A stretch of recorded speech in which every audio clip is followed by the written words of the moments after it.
I'm Sharon Sisson. I'm the chair of St Austell Revival Together. My name's Maz. I'm secretary of Start Charity. I'm Dee Dee Arben and I am treasurer of Start. My name's Claire Louise. I'm actually the Tesco St Austell Community Champion. So my job is actually to work outside of the store and actually help in organisations. Start became an entity 5.5 years ago. There was a shout went out on social media for people who wanted to make a difference to the community of St Austell. And we all met in a pub. We didn't know each other. We had a conversation about the things that we could do, and we came up, our initial project was the clothing bank. I mean, that initial shout out on social media was just a general get together and come up with ideas, so I don't think any of us really knew what we were letting ourselves in for.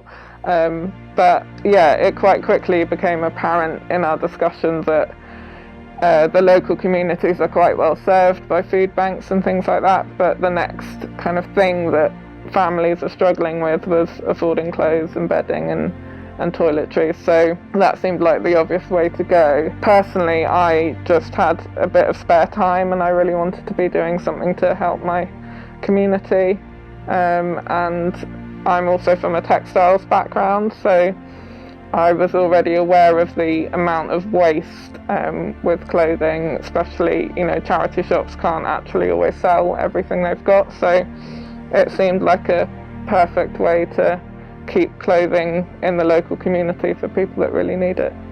I just think it makes a real difference in that food poverty is quite sort of at the forefront and quite well known to most people now.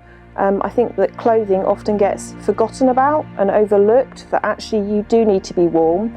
If you're in like a fuel crisis and you can't afford all the heating, actually warm clothes, blankets will make an absolute massive difference to your quality of life. So in the clothing bank we take donations from local people and then we make them available for people in the local community. We have grown from there, haven't we? Yeah. So we've gone from the clothing bank to the swap shop, and we've gone on from that to do crafty chat, which is where people can come and learn crafting or just come for a chat, and that's to bring people together out of social isolation. With the pandemic, and we've had to change the way we do the clothing bank, we now take an order system, so people will message us through social media, through our email account or via our phone and place an order, and we put an order together and then we'll arrange for them to come down to here to collect it at the entrance. I think currently we're well over 100 people a month that we're helping, and that's possibly close to doubling to what we were doing before. This morning alone we've got 27 orders, and those 27 orders won't be 27 individuals, it could be families. So each order might be serving 5 or 6 people. So yes, we've seen quite a big increase, and we're starting to see people coming to us who have lost their jobs through the pandemic and are needing support. I think when we started, we kind of thought that we'd be helping homeless people and people that weren't working for whatever reason, and actually it quite quickly became apparent that we were helping families where one or both parents were working full-time and just still not able to afford clothing and towels and all the bits they needed. So it's definitely a widening pool of people that we're helping. We're finding amongst the newly unemployed, they become very anxious to come to us. Sometimes it takes them 2 or 3 attempts. I've had a lady come this morning, this is her second attempt to reach out to us. She got as far as the top of the road last week and walked around St Austell for an hour and decided to go home. She couldn't face it, and she's come back today.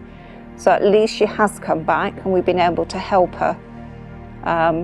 But yes, it's a mixture. Some people, if they've used other services, they don't find it quite so difficult. But if this is a new experience for them, it's quite traumatic. It's not easy. There's so many more needy people out there.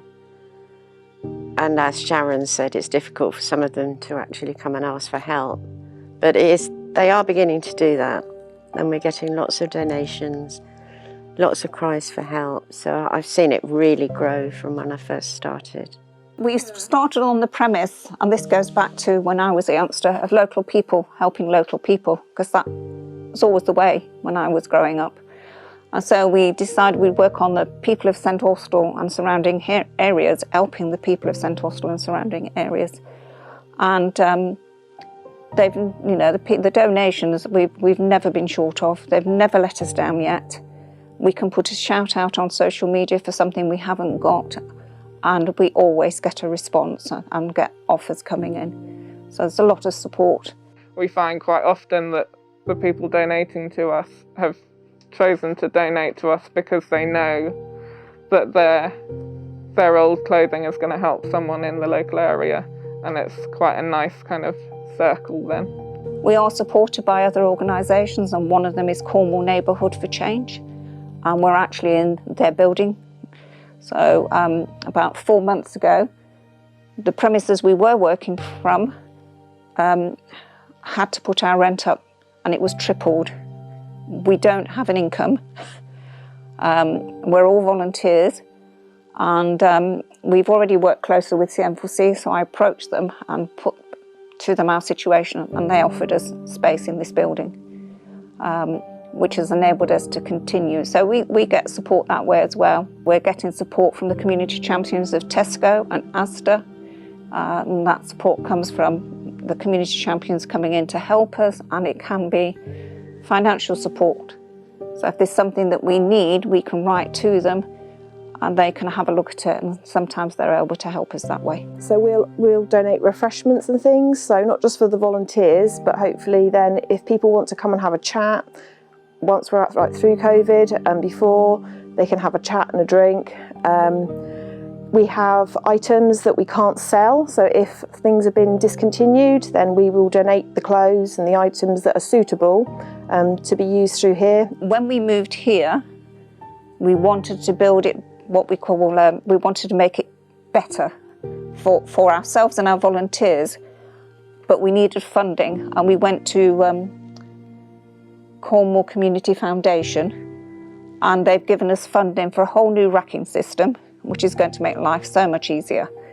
And for the first time ever, we've now got our own laptop and printer, which has made a massive difference.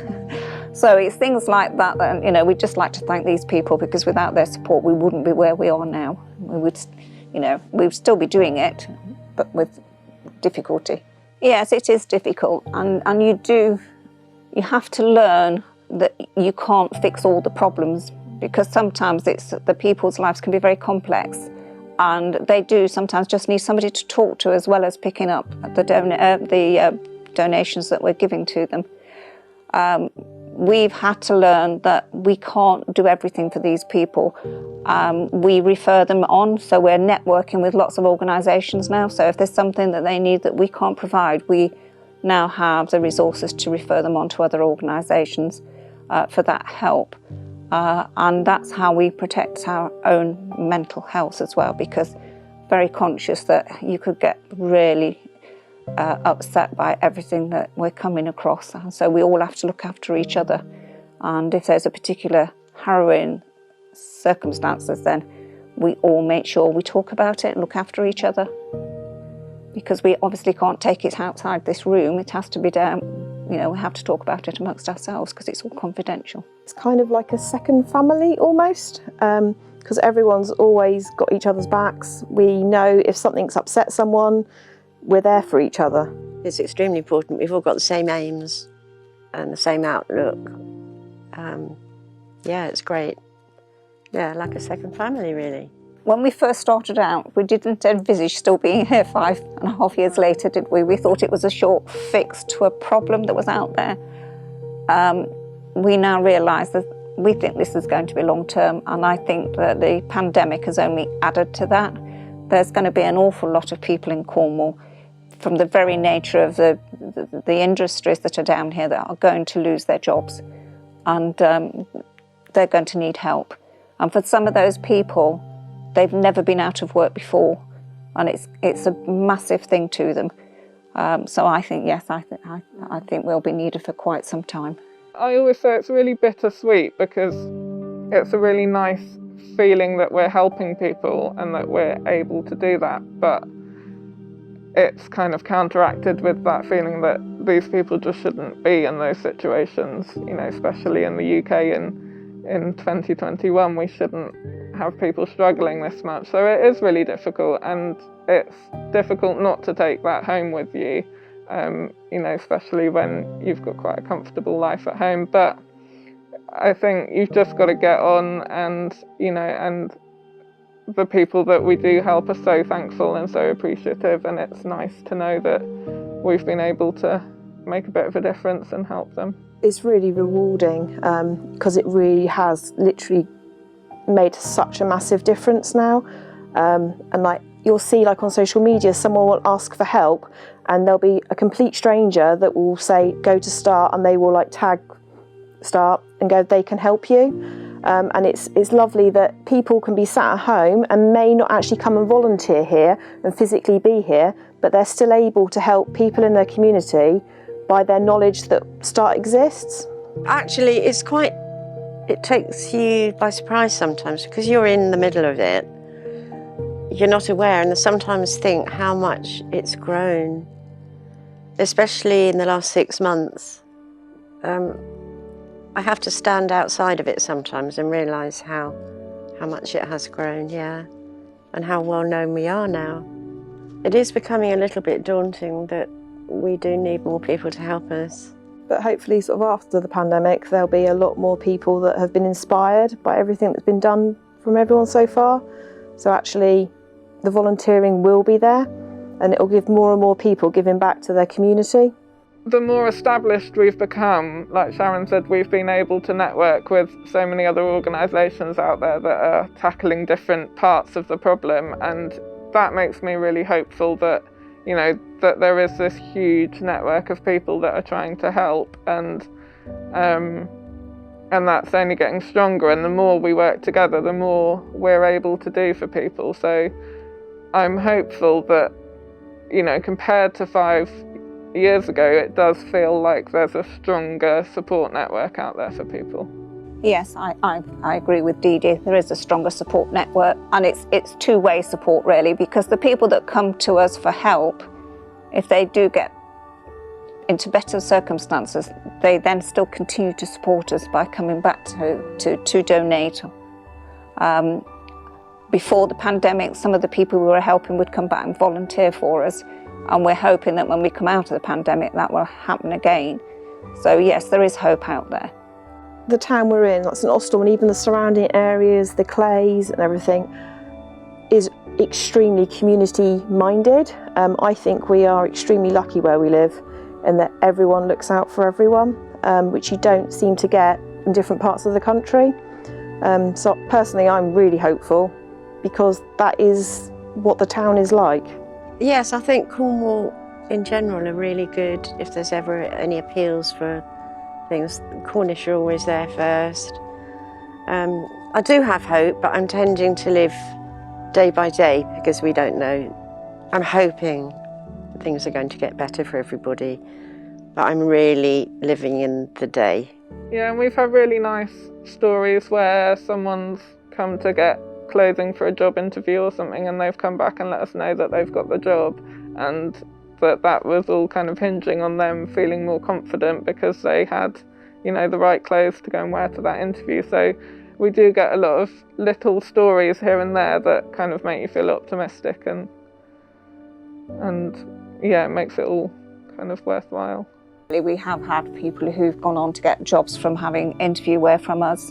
It's also the hope that we get when it's children. You know, if children are going without, their parents really feel that, and to be able to give them stuff so that their children can feel the same as any other child, especially the last school year. And I know it's been a difficult school year, but for the first time ever, we were able to help purchase some school uniform for individual people.